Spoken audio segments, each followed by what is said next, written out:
So one thing I think we all have in common is our love of story, right? Our love of story. We all love a good story, whether it's a book or a movie, maybe part of a comedy series, fiction, nonfiction. I love historical fiction. Maybe it's something that happened to a friend. Maybe it's your most embarrassing moment. We all love to hear, and many of us enjoy telling stories. What's not apparent that should be is that each of us is actually creating a story, the story of our lives. It should be apparent because when someone asks you about your past, where you're from, how you met, where you went to school, what do? You dip back into a chapter of your story, the story of your life. Now, if you were like me growing up, you were interested in your parents' stories, right?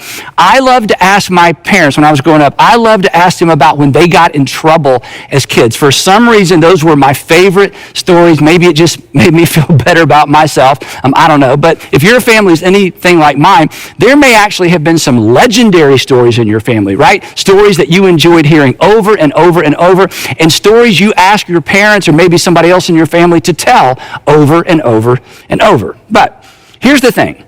While those events are happening in the past, nobody is thinking in terms of story, right? What are they thinking? They're thinking in terms of current events. It wasn't a story. It was something that was happening in the moment. And this sets us up for where we're headed today. Every significant or unusual current event in your life, even a season of life, once it's behind you, once it's behind us, what do we do with it? We reclassify it as a story we tell, or a story we hope we never have to tell, a story too embarrassing or painful to tell. And often the determining factor as to whether or not we want that story to be told is the decisions we made while the story was unfolding, right? The truth is, we write the story of our lives one decision at a time. Whether it's a thoughtful response or an emotionally fueled reaction, we write the story of our lives one decision at a time. More on that in just a minute. Today we're in part 3 of our series, Better Decisions, Fewer Regrets. And the big idea behind this series is simply this. It's the often overlooked relationship between good questions and good decisions. And as we've said, good questions set us up for good decisions. And in fact, in some way, our decisions are no better than the questions we ask or the questions we don't think to ask. And here's the promise of this series. If you will ask, and if you will answer honestly, and then if you will act on your honest answer to the 5 questions that this series is built around, I promise you, you will make better decisions, and consequently, you'll live with fewer regrets. Your life will actually be better, and the people who look to you, the people who depend on you, their lives will be better as well. Because, and you know this, we aren't the only people impacted by our decisions. And we are not the only people impacted.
By our regrets either. Now, in part 1, I suggested you memorize this saying, a saying from the book of Proverbs. And here's the saying. I hope some of you have memorized this. The prudent see danger, and they do something. They respond appropriately. They take refuge. But the simple or the naive, they just keep on going and they pay the penalty. And the reason I want you to commit that saying to memory is this. As simple and as straightforward as these 5 questions are, they will bring you into conflict with the sales associate that lives in your head, just as they bring me into conflict with the sales associate that lives in my head. Because this little sales associate that lives in your head and his or her voice sounds a lot like your voice, right? They want you to act now. They want you to decide fast. They want you to focus on the immediate rather than the ultimate. And this verse is a reminder to look beyond the moment and not to look away from the potential danger associated with one of the options you catch yourself selling yourself on. These 5 questions will slow you down, and they will create the perspective you need to see danger coming. This verse will give you the perspective you need to connect the dots between the options you're considering and a future you may prefer or a future you would prefer to avoid. Now, last time we introduced the first of our 5 questions. The first question was the integrity question. And the integrity question is, am I being honest with myself? Am I being honest with myself really? So I hope since last time we met, you have been being honest with yourself, really. And I hope you've been being honest with yourself, even if the truth about yourself made you feel a little bad about yourself. Because as we said last time, acknowledging where we are is the first step to getting where we ultimately want to be. So when making a decision of any magnitude, ask yourself, am I being honest with myself? Really. Today is the second question, and I call this the legacy question. The legacy question. Anytime you're making a decision of any magnitude or of any consequence, I want you to pause and ask the legacy question, which is, what story do I want to tell? What story do I want to tell? Think about it this way. When this decision, or maybe this entire season of life, when this relationship, when this business transaction is reduced to simply a story that you tell, what story do you want to tell? What story do you want to tell? Do you want to be the hero, or do you want to be the villain? Do you want to be the good example, or do you want to be the bad example? Which option will make this a story worth remembering, as opposed to a story you hope no one ever tells and no one ever finds out about? Which option would make this a story you'll be proud to tell your children someday, maybe even your grandchildren? And here's the good news. Here's the good news. You get to decide. But you decide one decision at a time, because as far as it is up to you, you write the story of your life one decision at a time.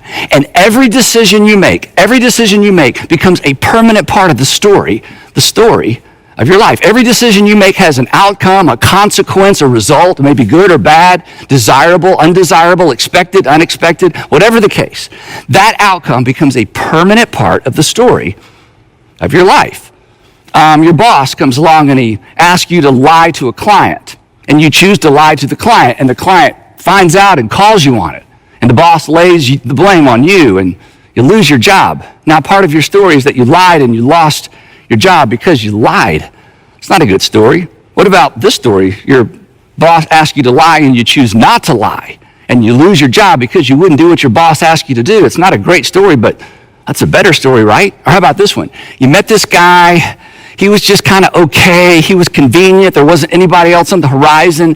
Something in you knew this really wasn't something you should pursue, but you did anyway. And 2 years later, the whole thing just evaporated. It's pretty much a story you hope no one even asks you about, a story that no one finds out about. How about this one? Your friends wanted you to go out, but you had an exam to study for, and you said no. You stayed in and you studied and you aced the exam. And that was a decision you made over and over and over, and now you have a degree to show for it. That's a good story. The point is simply this.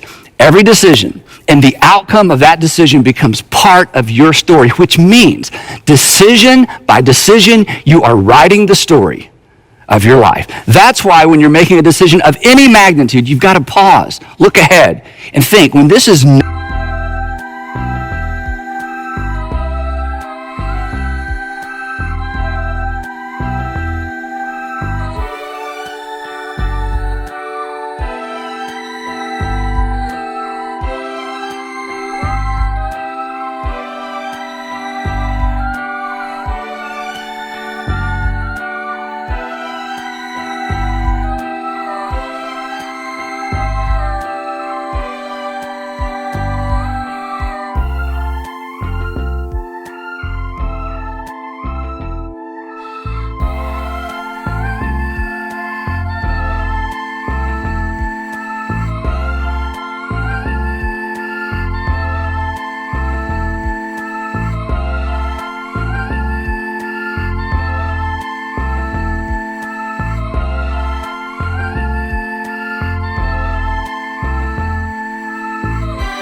nothing more than a story I tell. What story do I want to tell? The decision you are wrestling with right now, is going to be nothing more than a story you tell someday. What story do you want to tell? Now, the challenge with all of this is this.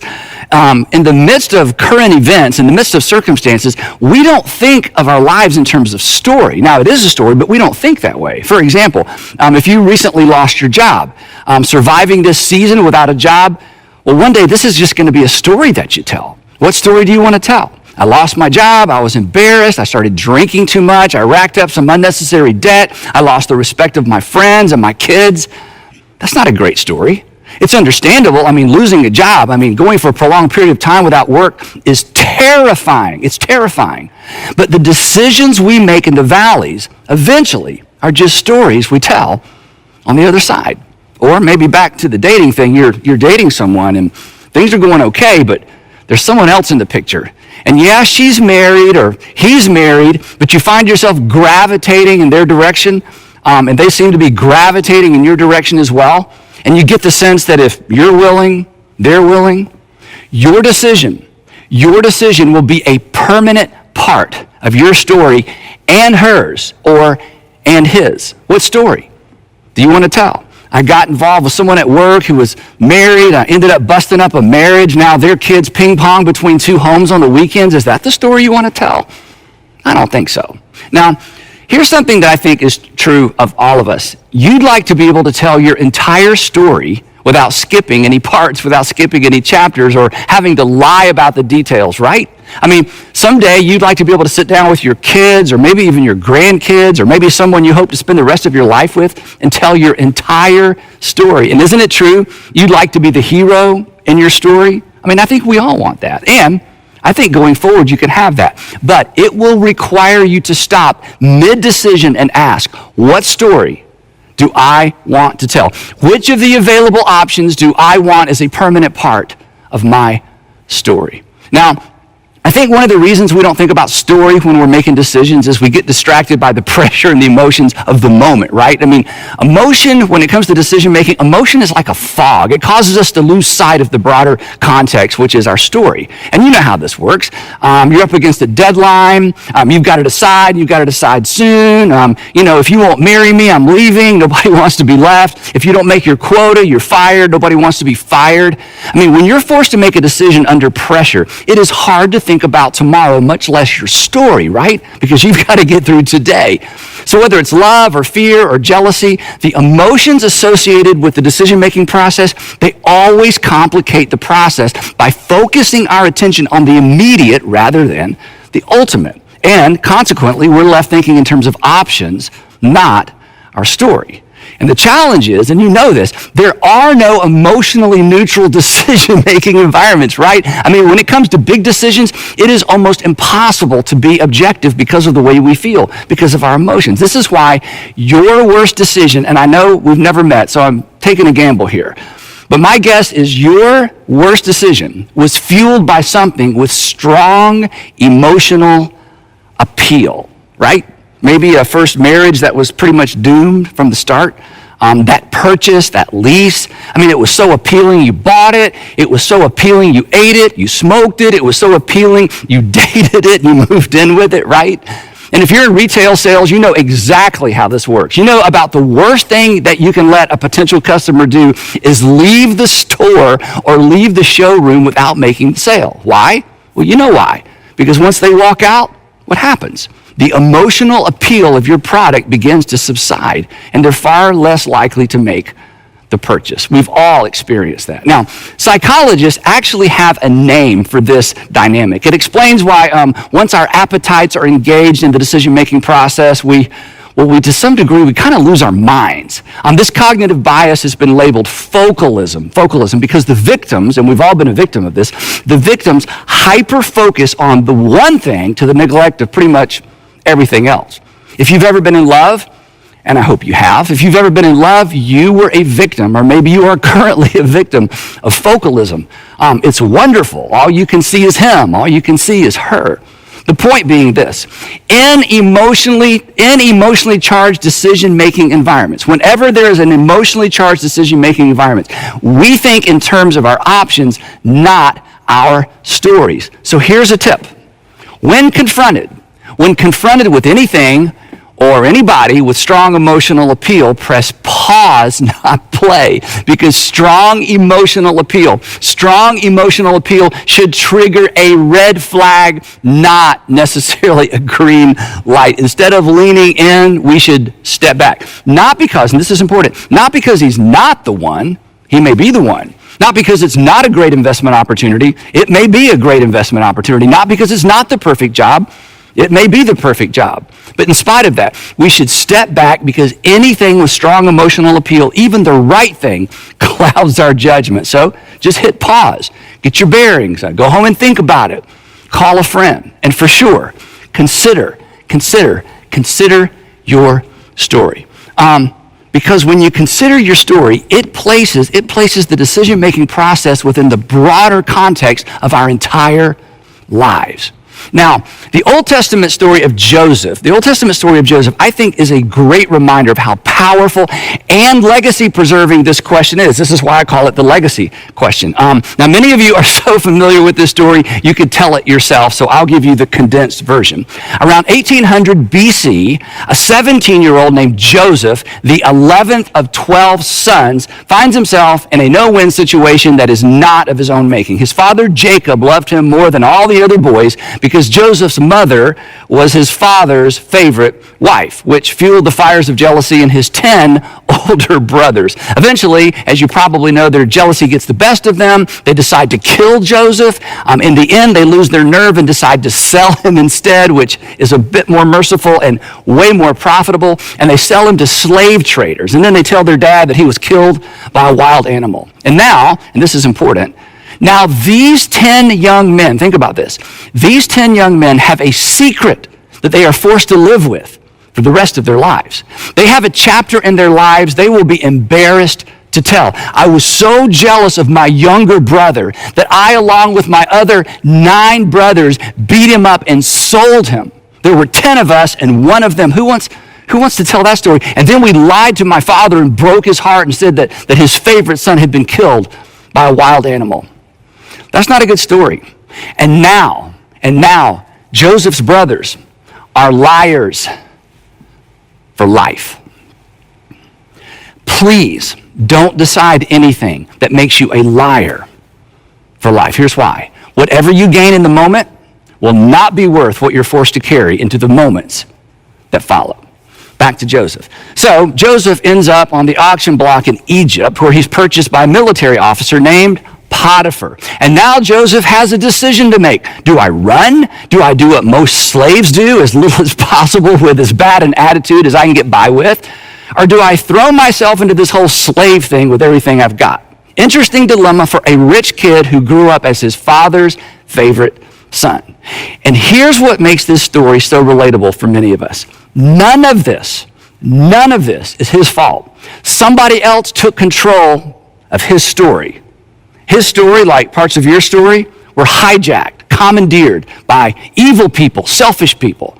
So why try? Why care? That's always the temptation when someone else decides our story in a bad direction. But somehow, in some way, Joseph overcomes the negative inertia, the temptation to just throw up his hands and give up. He refuses to throw up his hands and let fate have its way. Instead, he decides to serve Potiphar's household as if it were his own. And eventually Potiphar notices, and he gives Joseph even more responsibility, and he ends up in charge of Potiphar's entire household. If you think about it, that's kind of a story worth telling, right? I was kidnapped once, I was sold twice, I was a victim, but I decided not to live like a victim. That was the story that Joseph decided, that was the story that Joseph was writing. But then the music changed, right? If you know this story, you know that his story intersected with somebody else's story, Potiphar's wife. And he finds himself, once again, through no fault of his own, in a no-win situation, because Potiphar's wife insists that he become her lover, probably one of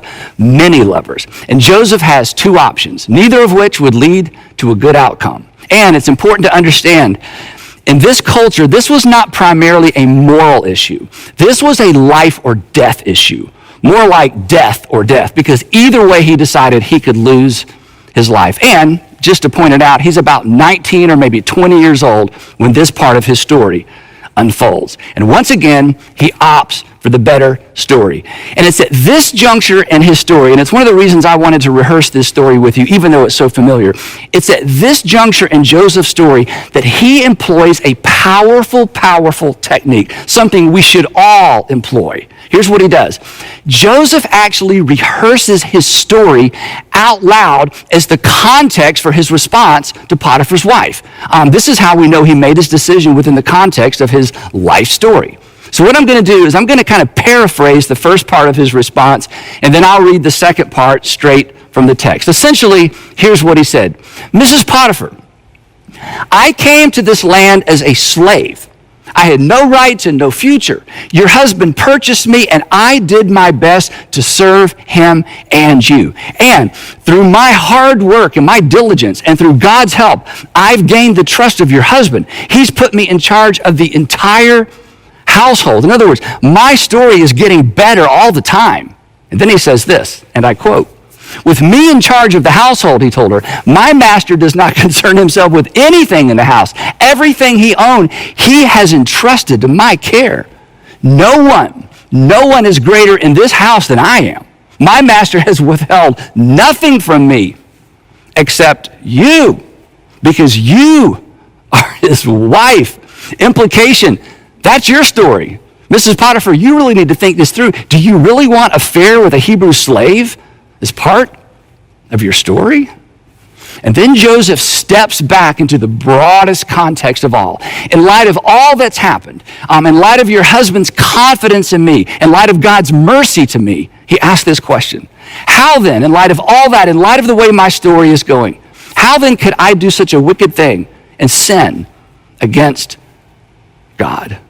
Why would I want to add adultery to what's turning out to be a pretty good story with an ending I never dreamed possible? In other words, which of these stories, Mrs. Potiphar, do I want to tell? I only have two options. Story number one, your husband gave me an opportunity I never dreamed would come my way. I was faithful to him and the God who's been watching over and looking out for me. That's a good story. Or story number two, your husband gave me an opportunity I never dreamed would come my way, so I took advantage of his trust and had an affair with his wife.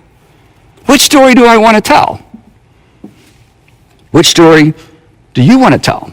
When the decision you are in the middle of making right now is nothing more than a story you tell, what story do you want to tell? Now, as you probably know, Joseph decided the better of those two stories. He did the right thing, but the right thing did not turn out for Joseph. Potiphar's wife accuses him of trying to rape her, and Joseph ends up in Pharaoh's dungeon.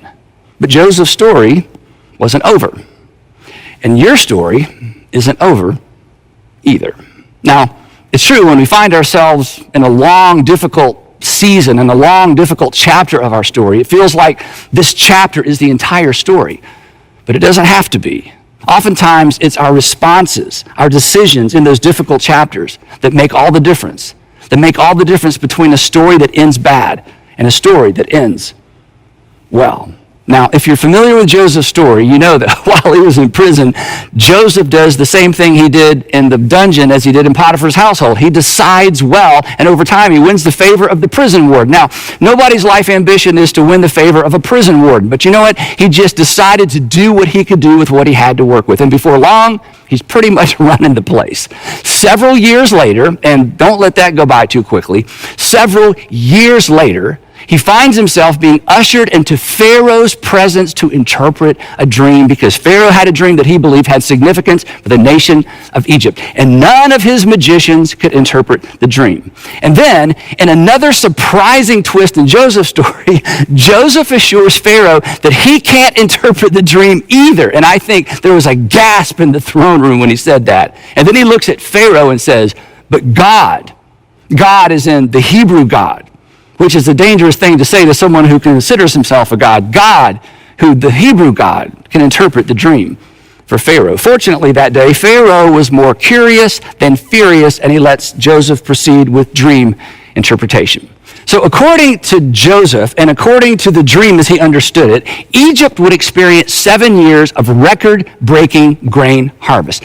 Essentially, the Egyptians would be swimming in grain. And here's why that was a big deal. Bread was a staple for ancient people, all ancient people. So grain was the primary source for basically what constituted the dominant portion of the standard diet, which means if there's no grain, people literally starve. So this was great news. But that was just half of the dream.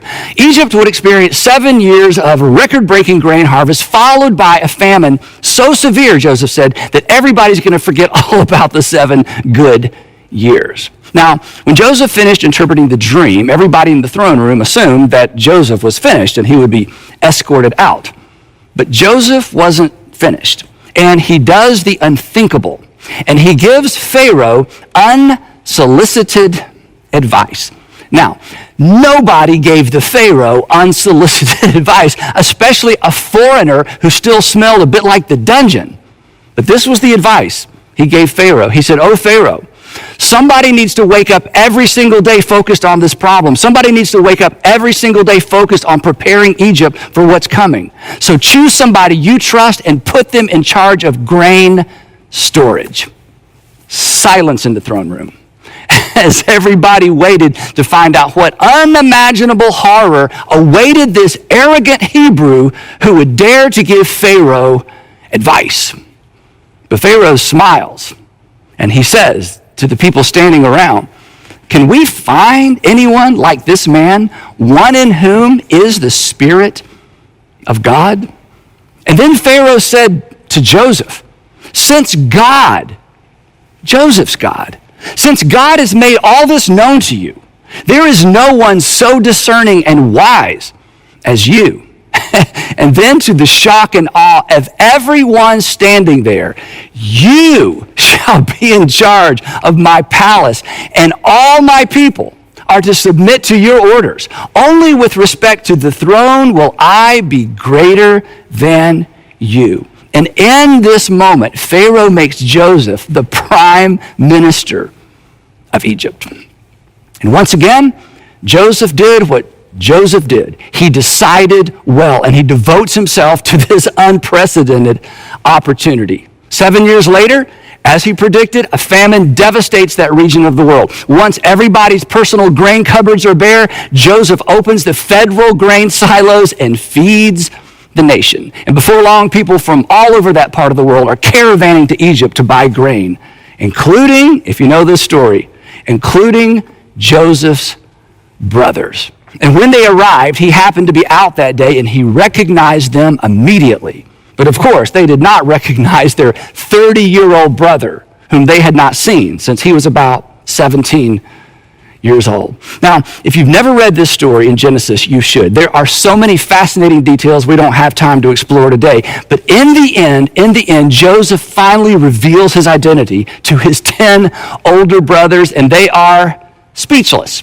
Actually, they are terrified, and they beg for mercy they know they don't deserve and in all likelihood will not receive. And they were so sure Joseph would do to them what they had done to him, because that's exactly what they would do to him if they were in Joseph's position.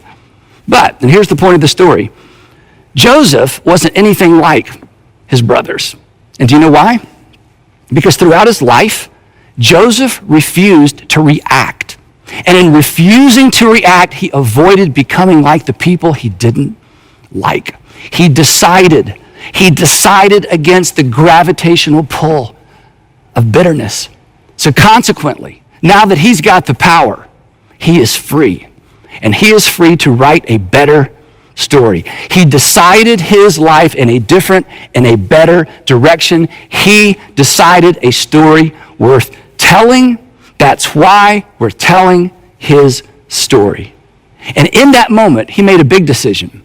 He decided revenge would not be part of his story. So in addition to rescuing Egypt from the famine, Joseph rescues his entire family and their families as well, and he moves them all to Egypt. Now that is a story worth telling. A story he decided, one decision, one response at a time. Which brings me back to us, which brings me back to you. What story do you want to tell? What story do you want told about you? Like Joseph, like his brothers, you're writing the story of your life one decision at a time. Don't do what his brothers did. Never, ever, ever choose the option that makes you a liar for life. Listen, this is so important. Long after whatever you gained is gone, you'll be left with your lie. You'll be left with a story you won't be proud to tell. Every relational, financial, professional, academic decision and the outcome of those decisions, they become a permanent part of your story. So write a good one. Decide a good one. And if you haven't decided a good one up to this point, remember this. Your current chapter is just that. It's a chapter. It's not the whole story. So as we wrap up, I want to challenge you to make a decision right now. I want to challenge you to make this decision. I'll decide a story I'll be proud to tell. I'll decide a story I will be proud to tell.